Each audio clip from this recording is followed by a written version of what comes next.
सध्याच्या तरुणांना काय हवंय? सगळ्यांना फास्ट श्रीमंत व्हायचंय, सगळ्यांना परदेश दौरे काढायचे आहेत, सगळ्यांना आलिशान गाड्यातून फिरायचं आहे, सगळ्यांना आलिशान बंगला पाहिजेलाय.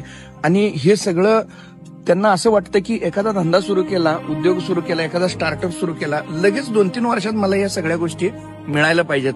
परंतु मित्रांनो, तुम्ही एक गोष्ट लक्षात घ्या की मी याच्या आधी पण म्हटलं होतं तुम्हाला की एखादं छोटंसं रोप लावला ते एका दिवसात काही झाड होणार नाही, त्यासाठी मेहनत ही घ्यायलाच पाहिजे. परंतु तरुणांचा मानसिकता जर बघितली तर सगळ्यांना निवांत बघा, बिन कष्टाचं आणि मोठं पॅकेज देणारं करिअर पाहिजेल आहे. सगळ्यांना फक्त ऑफिसमध्ये बसून काम पाहिजेल आहे किंवा नुसताच फिरायचं आहे. सगळ्यांना एका ठिकाणी बसून स्थिरता नाही आहे तरुणांच्याकडं.